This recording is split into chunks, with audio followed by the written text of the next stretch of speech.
This is Elite Business Live. I'm your co-host, Ollie Barrett, and Hannah Previtt and I are guiding you through what I hope is a very interesting range of conversations and interviews. Our next guest, in fact, our specialist when it comes to all things overseas expansion. She is a Californian, but she has been a European for the last 30 years. Allyson Stewart-Allen has advised over 200 businesses in probably 20 or more countries, 26 countries, I think, at the last count. I have personally recommended and given one of her books, Working with Americans, to numerous people, particularly as they went on overseas trade missions to the Bay Area, and very grateful they were for that. It's a very great pleasure to welcome to our stage, without further ado, Allyson Stewart-Allen. Allyson. Thank you very much. How lovely to see you in person, Allyson. You too. You too. Isn't this fantastic? It's nice not to be on mute, isn't it? Isn't it? Isn't it? Oh, it's a pleasure to be here. Thank you so much for this invitation. Not at all. It's really wonderful. No, thank you. And as someone who I know enjoys zigzagging the globe, how's it been being grounded? Very frustrating because, well, I'm missing duty-free shopping, of course, but I'm also missing, seeing family and friends in the U.S., for example, and clients in different parts of the world. Yeah.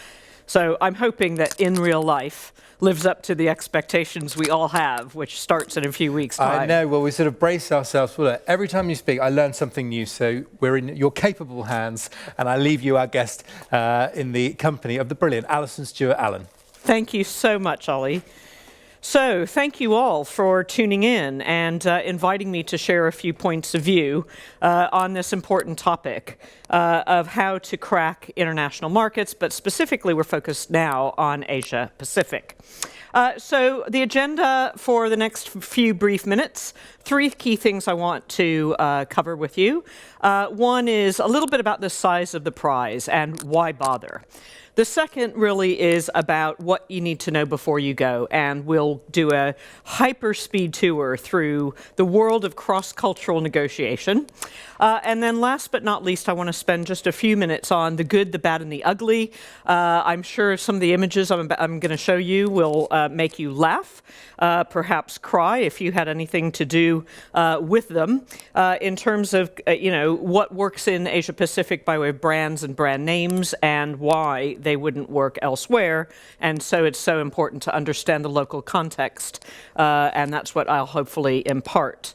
So I'm going a little ahead of myself here. Let's get started with a very brief model of how you describe another business culture. So this one is a 9-dimension model. This is the sort of academic part of the talk. 9 dimensions on this model that look at 3 types of ways to influence, communicate, and negotiate with any other business culture. So they're all equally important. It isn't that the ones at the top are more important than the ones near the bottom, but they basically cluster around relating, reasoning, and making sure that you can sell your idea effectively in Asia Pacific. So this is a quick snapshot of the profile of the Australian business culture. What are you seeing here? Well, the slides have their own mind. What you're seeing here is it's about the relationships before getting down to business. You're seeing here that it's a rather explicit mode of communication. It's moderate around taking risks. It's fairly linear in terms of how you present information, which means sequentially is linear, and circular means maybe more randomly. And I guess most importantly on this last point is simple, meaning tell the Australians the foreground, not necessarily the backstory. Then we have China. So you can see it's quite different from Australia, and it skews to the right-hand edge, near 10 out of 10 on all of these. It's about the relationship. It's about the group, not the individual members of a group. It's about power being concentrated in the hands of a few people with status. It's about the facts, the data, not the theory. So you start with the data, perhaps extract a theory based on that. And last but not least, it's about context. So it's about that complexity and the backstory that informs what people think. So here we have Japan, a bit of a mix compared to China, of course, as you can see. But what you definitely notice is 1 out of 10 on tight control of time. So in Japan, it's very important that you pay attention to the clock, that things are regimented, that you honor appointments and schedules. They really matter. Whereas we know in other parts of the world, think of Latin Europe, think of Latin America, time is one of those things in the background. What's more important are the relationships. So the next piece, gosh, I do apologize. I don't know why this slide has jumped to this last point. Let me talk about the second point here, which is the what to know before you go, navigating, the good, the bad, and the ugly. So before we go into some of these pictures I'm going to show you, let me just talk briefly about why this is so important and why you should care about growing in Asia Pacific and doing your homework about this marketplace. So we know that there's some research from 2018 that Barclays Bank conducted that found 57% of consumers in China are prepared to pay more for goods that are made in the UK. And the perception is that UK-based brands have much higher quality. It's also worth noting in '99, China was the UK's 26th biggest export market and the 15th largest source of imports. In 2019, only 20 years on, China was the UK's 6th largest export market and the 4th largest source of imports and accounted for 4% of British exports in total. Looking briefly at Japan, in 2019, Britain's exports there were 3.6% of the total, 2.6% to South Korea, 2.5% to Hong Kong.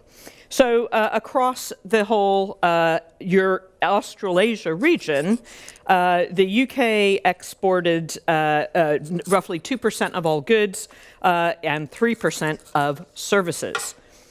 So if we think about the UK's top 25 export markets in 2019, so a year and a half or so ago, China was at position 6 out of the 25 with 30 or so billion pounds in value. Japan at number 11 at 14, nearly 15 billion. Hong Kong at number 12 with nearly 14 billion. Australia 12 billion. Singapore 11. South Korea nearly 7. So you have a lot to win in getting it right in the Asia Pacific region, but you've got to do your homework in each country. You cannot take the template that's been so successful for you in the UK or maybe the US or other parts of Europe. It's critical that you get that granularity and that cultural understanding and context if you're going to be successful. So let me now move into some of the good, the bad, and the ugly for your entertainment pleasure. I think I'll go backwards then. So here's Korea. This is a product that's very successful. If you encounter this in your South Korean business trips or doing your market research there, you may see this. And of course, for us in the West, we think this is quite funny. We also, going backwards one slide, maybe not, there we are. We have these products that are alive and well and popular in Japan. So you have this chocolate biscuit on the left side, you have a coffee drink called Depresso, and you have Crunky Nude, which is a confectionery item. Crunky Ball Nude, even more exciting. Then on my next slide, you have China. What is this? This is a blueberry flavored crisp. And I have no idea what it tastes like, but it does tell you that what we think is normal and going to be a successful product in grocery in the UK, clearly there are variants that may or may not work out of China for other parts of the world, or perhaps even if you're in that business, that may not work either there. This one is breast munchies. This is quite popular in Australia. It's a coating for chicken breast. Interesting brand name. Then we've got, I think that might be the last one in the pack. Yeah. So I think in conclusion, the key thing that you should take away from the past few minutes, It's worth it. The size of the prize for you is significant when you get it right, which will require localization, which will require cultural understanding. Next thing to do is make sure that you adapt. As you saw from those images, some things work really well in these parts of the world that we think are funny, but your approach in the UK may not translate literally into the Asia-Pacific region. So it's imperative that you immerse yourself, that you understand the culture, that you know how to negotiate and communicate and influence people there, and that you know what adaptations you're going to need to make if you're going to be successful in that very varied region, because we know that South Korea, Japan, Australia, China are all extremely different from each other, just like the EU. So the more you understand those nuances, the more likely you are to be really successful. So we'll shortly be in a Q&A. Hopefully, I can tell you a little bit more during that session. But it's been a pleasure to have a few minutes with you today. Thank you for having me. Thank you, Allyson. As ever, that was brilliant and some amazing examples. I don't know where you get these from. Where do you get these examples? A little bit of research online, believe it or not. Yes. There's others I couldn't share. They were just a bit too inappropriate. I just remember there was a famous car, wasn't it? The Vauxhall Nova, which of course in Spanish means doesn't go. Yes, correct. And car companies are notorious for this. Yeah. In having names, there's one in America called the Pujero, which in Spanish is quite rude. Yes. As is the Pinto, which is a Ford one, which also in Spanish is a rude phrase. So. Yeah, no, indeed. And we could swap stories about this, but I'll probably get told off afterwards. I spoke to Charlie Mullins earlier, Allyson, who for decades has steadily built a business, a plumbing business in the UK, and only in this particular year, well, perhaps, forgive me, Charlie, if it's happened in previous years, but now looks overseas to Dubai, to the Middle East. So how would a company know when it's time to double down and conquer your home market, or to listen to that sort of siren call of overseas opportunity? How do we begin to get our heads around it? So actually, it's not an or, it's an and.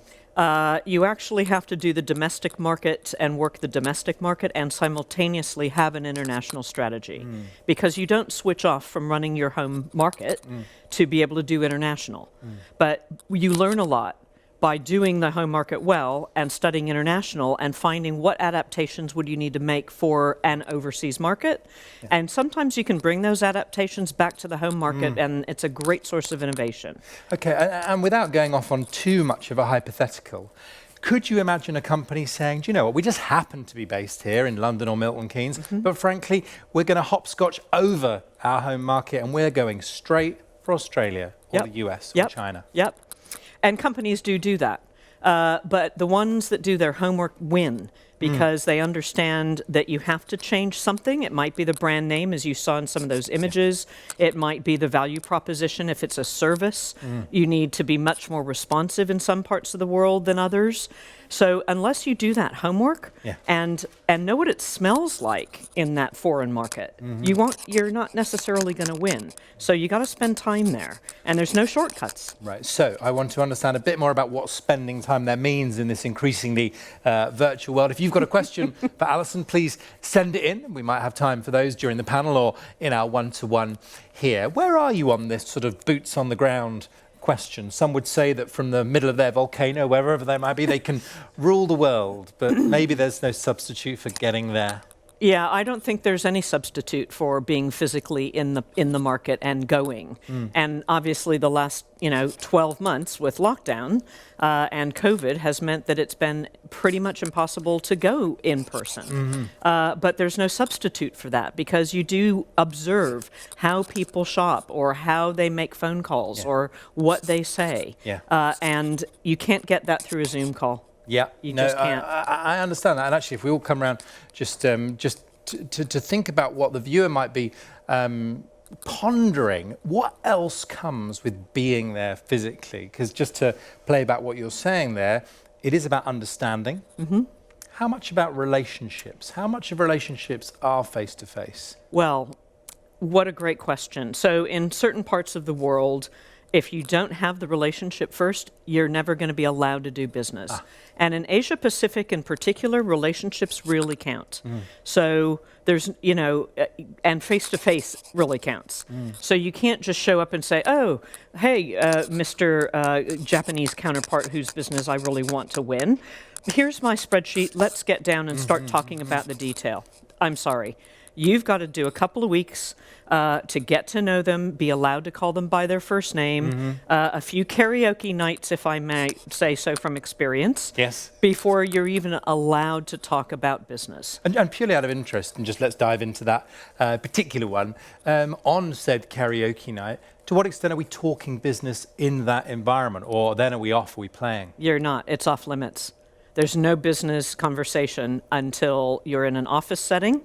The whole reason for the karaoke nights, the meals, I mean, I remember that HSBC ad a few years ago of the Chinese banquet with the eel and the British customer eating all of the eel, being polite. They see the empty bowl, which in China means, oh, you must be very hungry, and they come back with another eel, which he couldn't stand in the first place, but he did it because culturally that's what you do. So it's part of the bonding and part of the foundation setting before you can do the business. Right. So it is building up that understanding, building the bonding process. Okay. So here's a question for you. How can businesses learn about, other than reading your brilliant books, the cultural differences and contexts in the country they plan to expand to, particularly if they can't travel to all these other countries at the moment? If we just come straight into the camera here, just I'm conscious about the whole field here. So I think there are so many online resources that are at your disposal, not least Google. And you'll find plenty of top tips and chapters and booklets and diagnostics that you can actually take that tell you, here's the way you prefer to do business, and here's how they prefer it in, let's say, Asia Pacific country X. So that's one. Two, there are several books on how you negotiate with country X.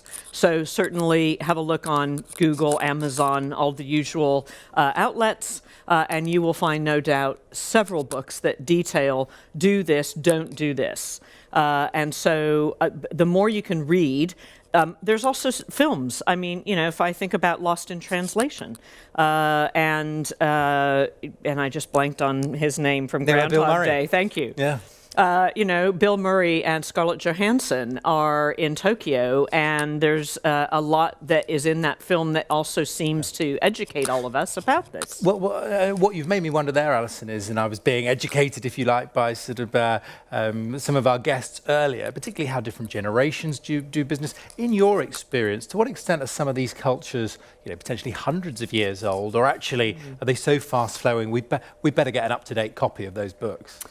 So it's another great question, too, because culture is very persistent. So cultures don't really change quickly over time.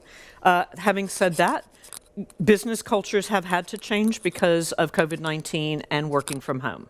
And so corporate cultures are changing. Whether national business cultures are changing at the same rate, I don't think happens. It's glacial. It takes a long time for the values to shift. Yeah, no, that certainly resonates. I mean, what I'd like to do a little bit, Allyson, is sort of listen even more carefully to what you're saying about how different business cultures operate. Because I guess my question is, to what extent is the lesson, therefore, that we should, as Brits, be modulating our behaviour, or is it saying, no, you be you, just be aware of how the other country, in that case, does things? I think you have to adapt to the other marketplace. And of course, I get asked this a lot with regard to the Americans, because we're extremely frustrating for many people in this country. And the answer is, where's the money?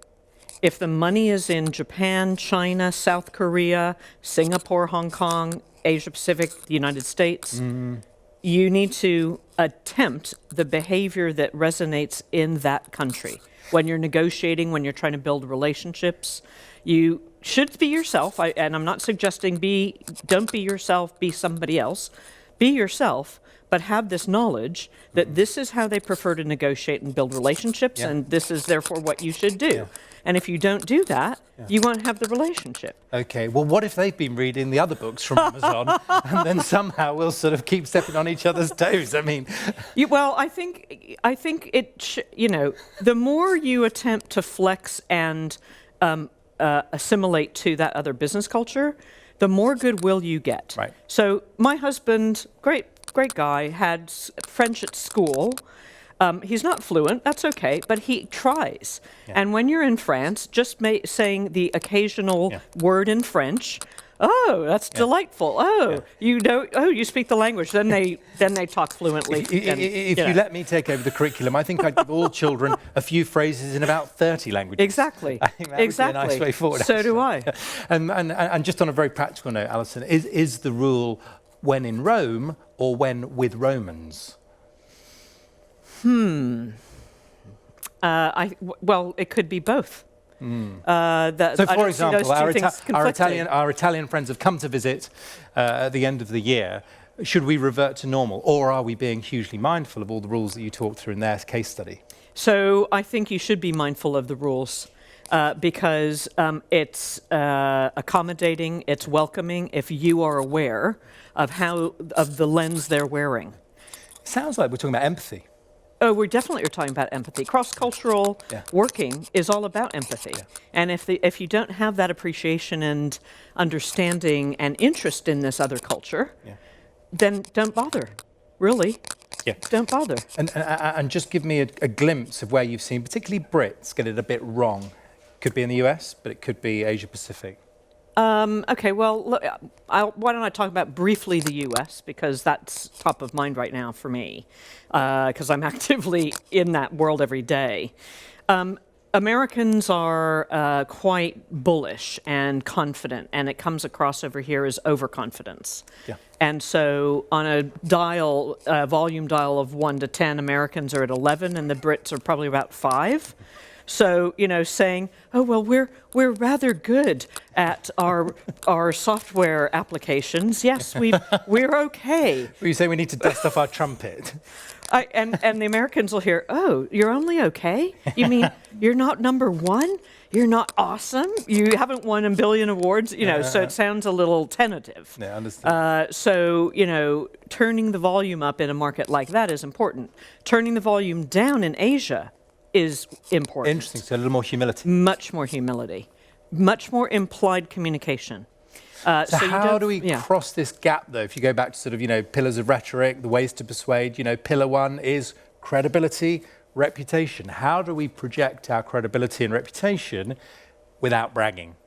Through other people. Right. So in those parts of the world where relationships count, you have an introducer who says, oh my goodness, have you not met Ollie Barrett? He's amazing. I will introduce you. He'll be fantastic. Then they meet you. Ollie, we've learned all these great things about you. You're wonderful. When can we get you to help us with whatever issue? And you don't need to say, oh, here's my CV. Here's what I've done. They know it already because they've been told it. And you just say, oh, that's very kind, thank you very much. In a way, that's a good technique in any country, though. Yes, it is. It says get someone else to be your champion. Okay, well, we're going to be we're getting more on these sort of questions. But who does a business surround itself with? I've been on my mind about these sort of Sherpas as they go off on their overseas journeys. Who do they keep close, and who do they not ask that they probably should? Yeah. So they keep close to market researchers. They may keep close to DIT because of their network around the globe. Is the Department for International Trade. Yes, sorry. Thank you. So they've got missions inside the embassies all over the world, so that's a great resource to keep around you. Certainly financiers are a good group to keep around you in terms of how do you raise money. And when you say sort of home-based or in either one, but preferably in that marketable because they'll tell you the regulatory framework over there that you may not be able to pick up here.